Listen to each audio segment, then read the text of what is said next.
The Khamar-Daban Hikers Mystery Explained, Russia, 1993. The mountains that do not forgive. There are places on earth where silence feels heavier than sound. Places where the wind does not whisper, it listens. The Khamar-Daban mountain range in southern Siberia is one of those places. Remote, cold, unforgiving. And in the summer of 1993, these mountains became the silent witness to one of the most disturbing and least understood wilderness deaths in modern history. This is the Khamar-Daban Hikers Mystery Explained. Not a legend, not folklore, not a ghost story, but a real expedition, with real people, who died in a way that still defies logic. Tonight, we slow down. We retrace every step. We listen to what the official reports say, and what they refuse to explain. Because what happened on Khamar-Daban mountain does not behave like a normal tragedy. A routine expedition into isolation. August 1993. 6 hikers set out into the Khamar-Daban mountains near Lake Baikal in Russia. This was not an amateur group. Their leader, Lyudmila Korovina, was a highly experienced hiking instructor. She had led dozens of expeditions. She knew these mountains. The group consisted of Lyudmila Korovina leader 5 teenage hikers, aged 15 to 17. They were trained, prepared, disciplined. Their route was challenging but familiar.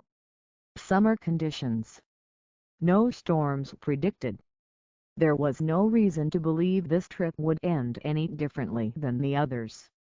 But Khamar-Daban does not need storms to kill. Sometimes, it uses something far quieter.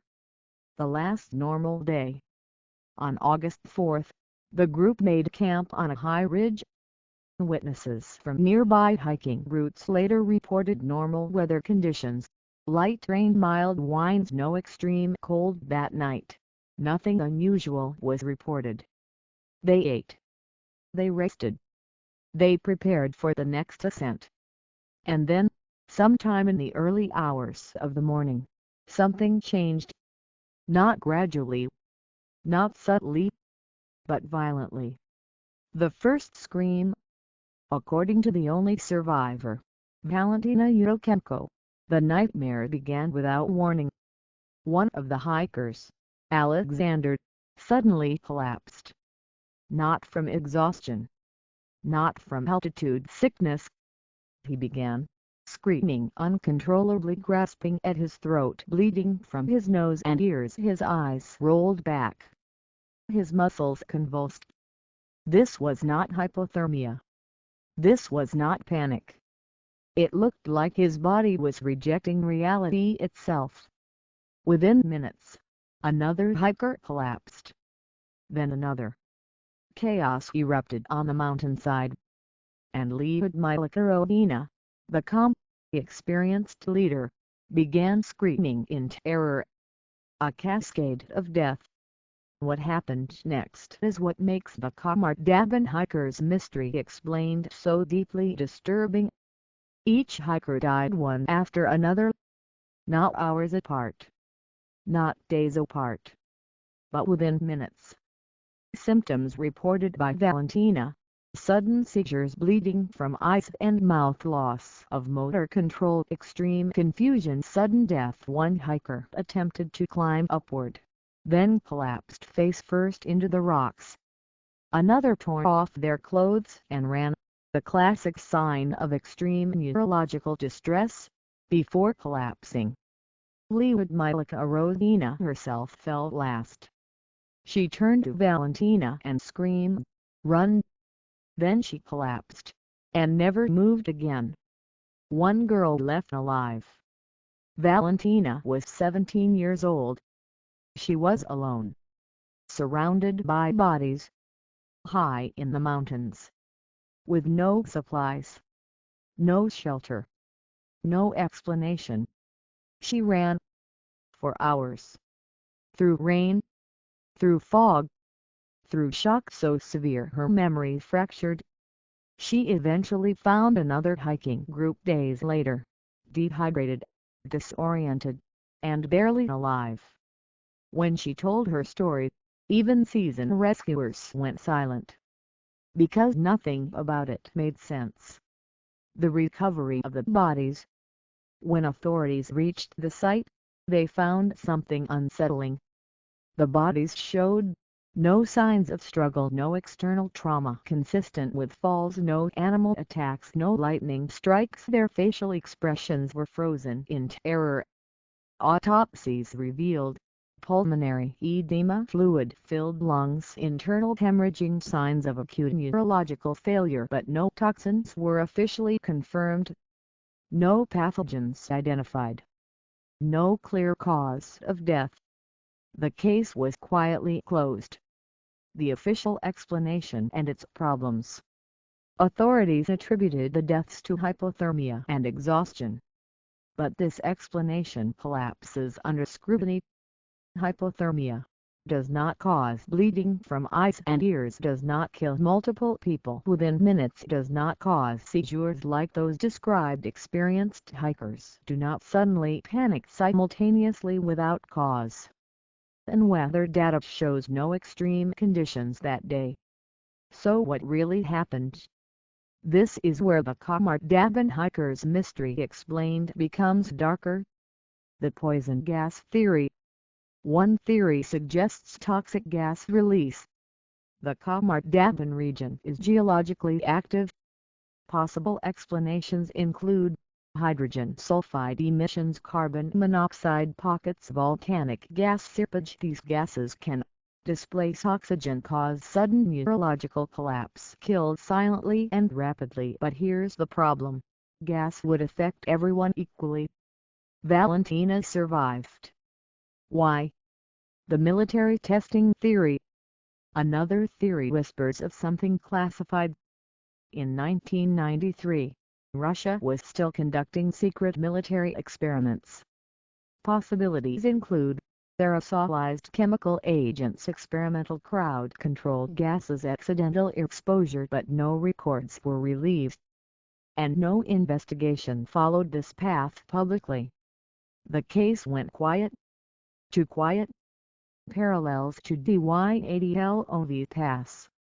If this story feels familiar, it should. The Dyatlov Pass incident occurred decades earlier. Different mountains. Different hikers.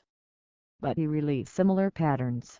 Sudden panic, internal injuries without trauma, inexplicable behavior, official silence. Khamar-Daban feels like a modern echo.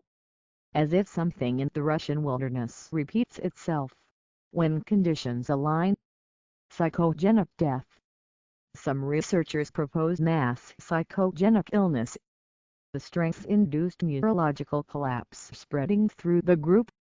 But psychogenic illness does not cause bleeding, does not cause organ failure, does not kill 5 people rapidly. This theory explains fear, not death. What the autopsies didn't say. Critical autopsy data remains unavailable. Details that were never clarified. Exact blood oxygen levels, brain tissue analysis, environmental toxin screening. Why were these details omitted?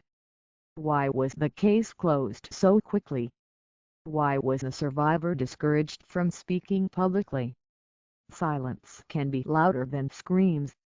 The mountain itself. Local guides avoid the area. Not because of legends, but because animals behave strangely there. Birds avoid certain bridges. Weather shifts unnaturally fast. Sound carries wrong. Some believe the mountain creates infrasound, low-frequency vibrations that cause panic, nausea, and disorientation. Infrasound has been linked to fear responses, hallucinations, sudden irrational behavior, but again, infrasound does not cause bleeding. The survivor's silence. Valentina Yurochenko rarely speaks. When she does, her accounts remain consistent. She has never changed her story. She has never exaggerated. She does not speculate. She simply repeats what she saw. And what she saw destroyed her friends in minutes. Why this case still matters. The Khamar-Daban hiker's mystery explained is not just about death. It is about unknown environmental threats. About how little we truly understand extreme wilderness. About how quickly reality can break. 5 healthy people died in calm weather, without a clear cause, in front of a witness. That should terrify us. Final thoughts. The mountains did not collapse. The weather did not rage. No predator attacked. Yet 5 lives ended violently. And the explanation was buried. Some mysteries are unsolved because evidence is missing. Others remain unsolved because the truth is inconvenient. The Khamar-Daban mountains are still there. Silent. Watching. Waiting. And whatever happened in 1993, it has never been officially explained. This was the Khamar-Daban hiker's mystery explained, as far as the world is allowed to know. Sleep well. And remember, not all dangers make noise.